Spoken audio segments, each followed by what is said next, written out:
Middle east से आ रही ये खबर इतनी बड़ी है कि इसने वाशिंगटन में हड़कंप मचा दिया है।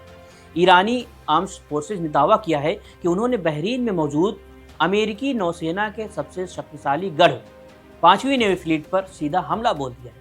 बहरीन की राजधानी मनामा के जुफैर इलाके में मौजूद इस मुख्यालय पर हुए हमले के बाद की वीडियो सोशल मीडिया पर वायरल हो रहे हैं, जिसमें बेस के अंदर आग की लपटें साफ देखी जा सकती हैं। लेकिन इस हमले की कीमत बहुत भारी रही है।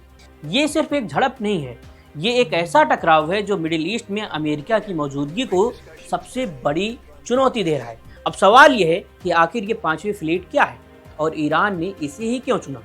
दरअसल यूनाइटेड स्टेट्स नेवी की ये 5th फ्लीट समंदर में अमेरिका का सबसे बड़ा बेड़ा है। ये बेड़ा करीब 25 लाख वर्ग मील समुद्री क्षेत्र की निगरानी करता है, जिसमें फारस की खाड़ी, लाल सागर और अरब सागर जैसे संवेदनशील इलाके शामिल हैं। इस बेड़े का सबसे अहम काम है स्ट्रेट ऑफ हॉर्मुज की सुरक्षा करना। ये वही समुद्री रास्ता है जहां से दुनिया के तेल का एक बहुत बड़ा हिस्सा गुजरता है। अगर यहाँ हलचल हुई तो पूरी दुनिया में पेट्रोल डीजल की कीमतें आसमान छूने लगेंगी। आमतौर पर इस बेस पर 8000 से ज़्यादा अमेरिकी नौसैनिक तैनात रहते हैं और यहाँ एयरक्राफ्ट कैरियर से लेकर के घातक पनडुब्बियां और ड्रोन सिस्टम हर वक्त तैयार रहते हैं। ईरान ने इसी नर्व सेंटर पर हमला करके ये जता दिया है कि वो अमेरिका को उसके सबसे सुरक्षित ठिकाने पर भी चोट पहुंचा सकता है।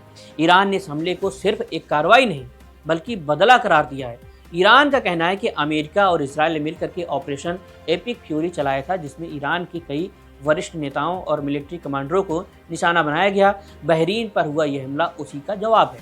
आपको याद होगा अभी कुछ ही दिन पहले 28 फरवरी को भी इसी बेस पर मिसाइलों और शाहेद 136 ड्रोन से हमला हुआ था, जिसमें अमेरिका के रडार सिस्टम और सैटेलाइट कम्युनिकेशन को भारी नुकसान पहुंचा था।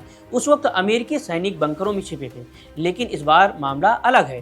टकराव इतना भीषण था कि जान माल का बड़ा नुकसान हुआ है। अमेरिका ने भी इस इलाके में अपनी नौसेना की तैनाती बढ़ा दी है।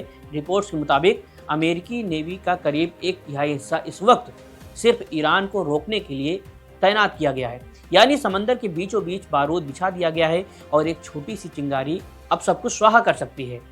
अब इस वक्त सबसे बड़ा सवाल ये है कि अमेरिका इस हमले का जवाब कैसे देगा। अमेरिकी लीडरशिप के लिए ये अब एक साख की लड़ाई बन गई है। एक तरफ ईरान है जो अपनी संप्रभुता के लिए मरने मारने को तैयार है, और दूसरी तरफ अमेरिका जो मिडिल ईस्ट में अपना दबदबा खोना नहीं चाहता। इस जंग का असर सिर्फ इन 2 देशों तक नहीं है बल्कि पूरी दुनिया पर पड़ेगा।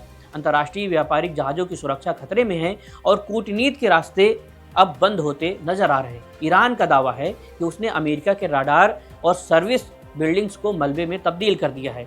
अगर ये दावे सच हैं तो आने वाले कुछ घंटे पूरी दुनिया के लिए भारी होने वाले हैं। क्या ये जंग अब रुक पाएगी या फिर हम इंसानी इतिहास के सबसे बड़े विनाश की ओर बढ़ रहे हैं?